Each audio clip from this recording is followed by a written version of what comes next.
मुझे बेवकूफ समझती है क्या? मैं सब समझती हूँ तेरे कहने का मतलब। तुझे शर्म नहीं आती काम के बदले भाभी से कपड़े मांगते हुए? चुपचाप अपना काम कर और दफा हो यहाँ से।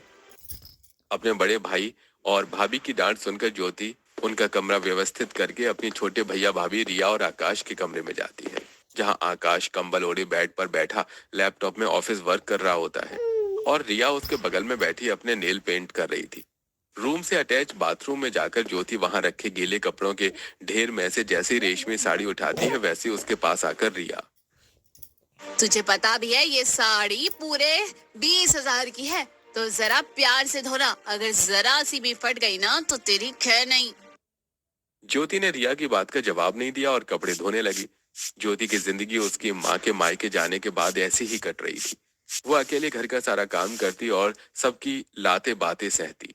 एक शाम घर का सारा काम करने के बाद रफू किया स्वेटर पहने ज्योति घर की बालकनी में खड़ी थी। तभी उसकी नजर घर के सामने वाली बालकनी में खड़ी रो रही पूर्वी पर पड़ी।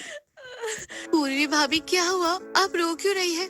क्या बताऊं, मेरी तो किस्मत ही फूटी थी जो मैं इस घर में बहू बन के आई।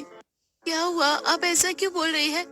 क्योंकि मेरे 2 देवर हैं और दोनों ही मुझ पर गंदी नजर रखते हैं। वो ताक में रहते हैं कि मैं कब घर में अकेली रहूं और वो मुझ पर। आगे कुछ भी बोलने से पहले पूर्वी मुंह पर दोनों हाथ रखकर रोने लगती है। भाभी, आप रोइए नहीं और अपने दोनों देवरों की शिकायत अपने सास ससुर और पति से करिए।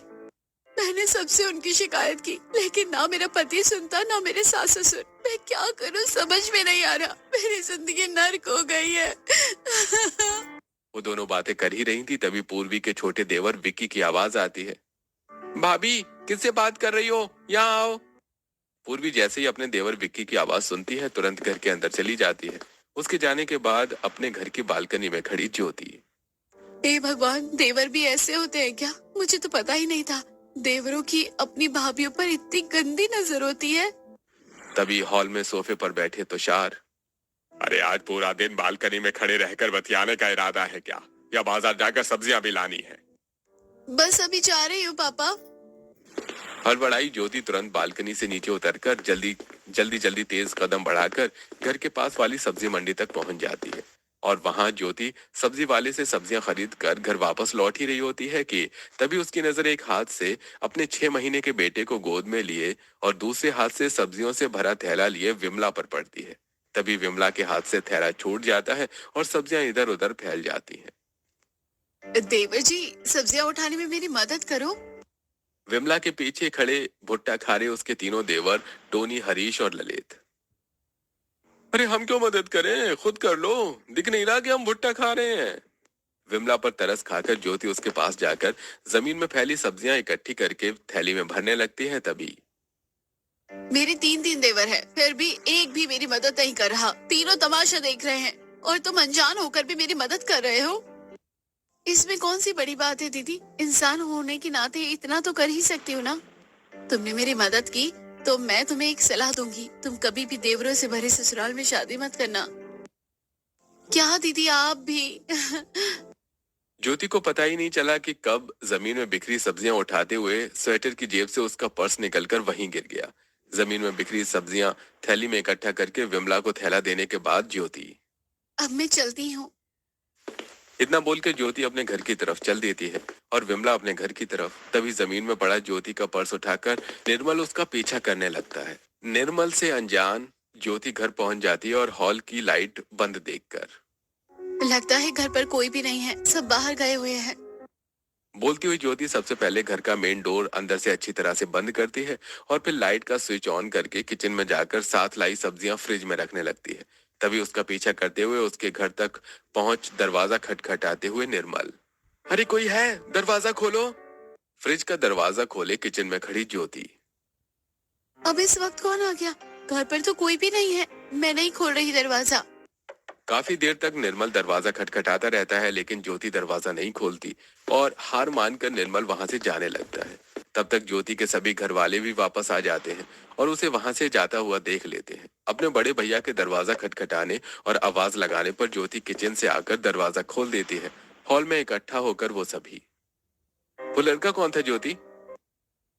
पता नहीं भैया कौन था, काफी देर से दरवाजा खटखटा रहा था, लेकिन आप लोग घर पर नहीं थे तो मैंने दरवाजा नहीं खोला। देखा, ज्योति का चाल चलन, घर पर कोई नहीं रहता तो ये अपने आशिकों को बुलाती है और पकड़े जाने पर अनजान बनने का नाटक भी करती है। भाभी, आप कुछ भी मत बोलो। मैं सबको सुन सकती हूँ, लेकिन अपने चरित्र के बारे में ऐसी बातें नहीं सुन सकती। चोरी पकड़ी गई तो अब बड़ी सती सावित्री बन रही है। हमें पता है तेरे नैन नक्श कैसे हैं। जो जैसा होता है उसे सब वैसे ही नजर आते हैं। ज्योति की बात से भड़क कर रिया उसे एक थप्पड़ जड़ देती है। भैया, आपने देखा भाभी ने मुझे थप्पड़ मारा। ये क्या तमाशा लगा रखा है तुम सबने? तुषार की बात सुनकर वो सभी अपने अपने कमरे में चले जाते हैं। उसके अगले दिन वही रफू किया स्वेटर पहने ज्योति बाजार से किराना खरीद कर सोचती हुई घर वापस लौट रही थी। हे भगवान, मायका तो ऐसा मिला जहाँ मुझे ना तो भाइयों का प्यार मिला, ना माँ बाप का, लेकिन ससुराल मुझे ऐसा देना जहाँ देवर हो ही ना। अपने ख्यालों में खोई ज्योति घर की तरफ चली आ रही थी कि तभी वो निर्मल से पीछे से टकरा जाती है। ज्योति को देखकर निर्मल, अरे आप तो वही है ना जो उस दिन मंडी में उस औरत की सब्जी उठाने में मदद कर रही थी? हाँ, मैं वही हूँ, लेकिन मैंने आपको पहचाना नहीं। जेब से पर्स निकालकर ज्योति का पर्स देते हुए निर्मल पर्स की पूरी कहानी बताता है। यही पर्स लौटाने के लिए मैंने कल कितनी देर तक आपका दरवाजा खटखटाया और आवाज भी लगाई, लेकिन आपने दरवाजा ही नहीं खोला। निर्मल से पर्स वापस लेकर बीते कल जो भी कुछ हुआ ज्योति निर्मल से सब बताती है। मुझे लगा कोई चोर उचक्का होगा, इसलिए मैंने दरवाजा नहीं खोला। ज्योति से बीते दिन की पूरी बात सुनने के बाद निर्मल, मुझे माफ कर दीजिए, मेरी वजह से आपको परेशानी हुई। अरे आपकी कोई गलती नहीं थी, आप माफी मत मांगिए, मेरा तो ये सब रोज का है। इतना बोलकर ज्योति निर्मल से अपना पर्स लेकर वहां से अपने घर की तरफ जाने लगती है। इस बात से अनजान कि निर्मल और ज्योति को मार्केट में उसकी दोनों भाभियों ने देख लिया है, वो घर पहुंचकर सभी घर वालों के साथ हॉल में बैठी उसी के घर आने का इंतजार कर रही थी। जैसे ही ज्योति हॉल में पहुंचती है वैसे ही, आज पता चला कि तुझे बाजार से घर पहुंचने में इतनी देर क्यों लगती है। तू वहाँ लड़कों के साथ गुलछर्रे जोड़ाती है। वो वही लड़का था ना जो कल तुझसे मिलने आया था? कौन लड़का भाभी जी, और कौन मुझसे मिलने आया? वही लड़का जिससे तू रोड पर खड़ी कुछ देर बातें पहले कर रही थी। ज्योति पर्स और निर्मल की पूरी बात बताकर, वो तो सिर्फ मुझे मेरा पर्स लौटाने आया था और कुछ नहीं। अब ये कहानियाँ सुनाने से कुछ नहीं होगा ज्योति, तूने तो हमारी नाक कटा दी, तूने तो हमें किसी को मुंह दिखाने लायक नहीं छोड़ा। अरे हम तो तेरे लिए अच्छा लड़का ढूंढ रहे थे, लेकिन उससे पहले ही तूने ऐसी हरकत कर दी। अब कौन करेगा तुझसे शादी? कौन तुझे अपनी बहू बनाएगा? भैया, मैंने कुछ गलत नहीं किया, आप सब मुझे गलत समझ रहे हैं। ज्योति सबको समझाने की बहुत कोशिश करती है, लेकिन कोई उसकी बात नहीं मानता, जिस वजह से वो अपने कमरे में चली जाती है और बिस्तर पर लेटकर रोती हुई। मुझ पर कोई भी भरोसा नहीं करता, ना भैया, ना भाभी, ना पापा, और ना ही दादा दादी। माँ भी मुझे छोड़कर चली गई, उसने तो मुझे मरे जैसा त्याग दिया। मेरा इस दुनिया में कोई नहीं है, मेरा जीना ही बेकार है। बिस्तर पर लेटी ज्योति यही सब सोचती रही और सुबह 5 बजे बिस्तर से उठकर हॉल से होती हुई घर से बाहर निकल जाती है और पैदल ही घर से दूर चल पड़ती है। वो सुबह 7 बजे तक शहर के पॉश इलाके तक पहुंच जाती है। सड़क के किनारे ट्रैक सूट पहने जॉगिंग कर रहे निर्मल की नजर उस पर पड़ती है।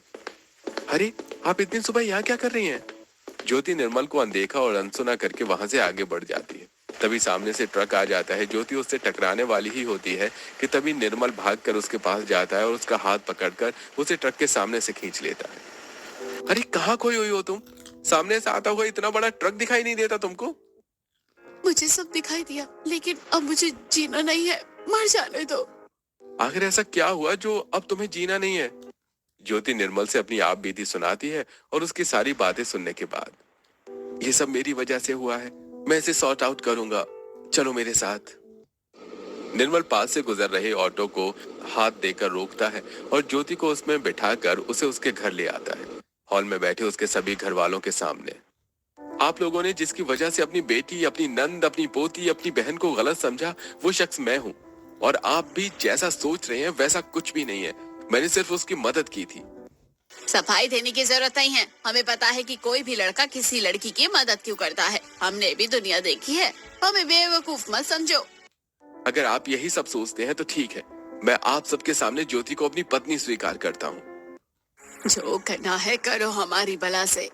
निर्मल ज्योति का हाथ पकड़कर उसे वहां से मंदिर ले जाकर जिस हाल में वो थी उसी हाल में उसे शादी करके अपने बंगलों में ले जाकर हॉल में अपनी मम्मी पापा के सामने खड़ा कर देता है।